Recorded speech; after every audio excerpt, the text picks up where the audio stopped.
नमस्कार मित्रों, मैं एस्ट्रोलॉजर डॉक्टर रोहित आनंद। वर्तमान वीडियो में यदि सूर्यदेव आपके दूसरे भाव में आके विराजमान हो जाते हैं, यानी कि धन के भाव में जब वाणी के भाव में आकर के विराजमान हो जाते हैं सूर्यदेव दूसरे भाव में, तो वो क्या प्रभाव देंगे, क्या फल प्रदान करेंगे, इसके बारे में कुछ जानकारी दे रहा हूँ। तो आप मान लीजिए कि यदि आपके सूर्यदेव शुभ हैं कुंडली के अंदर और वो दूसरे भाव में आकर के विराजमान हो गए हैं, तो ऐसा जातक बहुत ही ज़्यादा स्वाभिमानी होगा, आत्मनिर्भर होगा और शिल्प कला में निपुण होगा।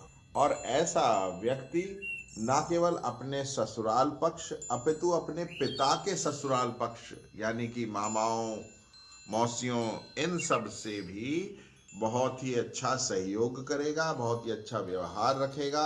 बहन बेटियों को जो देना लेना है, पैसे खर्च करने हैं उनके ऊपर, उसमें खूब दिल खोल करके उनके लिए कार्य करेगा। सबसे आदर पाएगा, सबका आदर करेगा। और यदि आपके जो सूर्य है वो अच्छे हैं, शुभ है, वह दूसरे भाव में है और चंद्रमा जो है वह छठे भाव यानी कि रोग, ऋण और रिपु का जो भाव होता है उस भाव में चंद्रमा आके विराजमान हो जाते हैं। तो ऐसे में दूसरे भाव का जो सूर्य है वह भी शुभ प्रभाव देने लग जाएगा और अधिक उसका जो प्रभाव है, शुभत्व जो है वो और अधिक बढ़ जाएगा। अब यदि आठवें भाव यानी कि मृत्यु के स्थान के ऊपर केतु विराजमान है और दूसरे भाव में सूर्य विराजमान है, तो क्या होगा? ऐसा व्यक्ति अत्यधिक ईमानदार बन जाएगा। कोई घूस नहीं लेगा, कोई गलत काम नहीं करेगा, ईमानदारी से सब काम करने वाला। ठीक है। और नवा जो भाव है, जैसे कि आप सभी जानते हैं, वो है अपना भाग्य भाव। यदि भाग्य भाव के अंदर राहु आके विराजमान हो जाते हैं, तो ऐसी स्थिति में वह जातक बहुत ही ख्यातिवान चित्रकार और कलाकार बन सकता है। और यदि नवें भाव में राहु के स्थान पर केतु विराजमान है, तो ऐसा व्यक्ति तकनीकी जानकारी जो है उसके अंदर निपुणता हासिल करेगा, बहुत ही अच्छा टेक्निकल हैंड होगा उसका।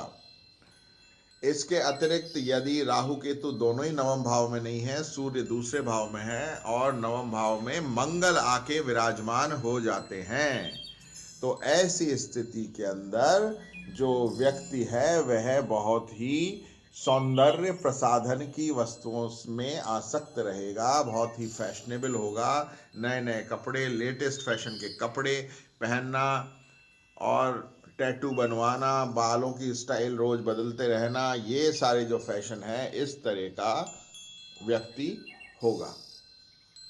यदि सूर्य दूसरे भाव में है, मंगल पहले भाव में है और चंद्रमा 12वें भाव यानी मोक्ष के स्थान पर आके विराजमान हो जाते हैं, तो ये बहुत ही गंभीर हालत है।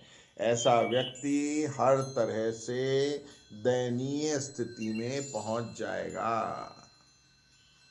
ये बहुत ही अशुभ लक्षण है। और यदि दूसरे भाव में सूर्य आपके अशुभ हैं, तो आठवें भाव में स्थित मंगल जातक को अत्यधिक लालची बना देता है। आशा करता हूं ये सभी जानकारी आपको कोई ना कोई लाभ प्रदान करेगी, आपके काम आएगी। आप सभी ने मुझे सुना, इसके लिए आपका बहुत बहुत आभार। नमस्कार।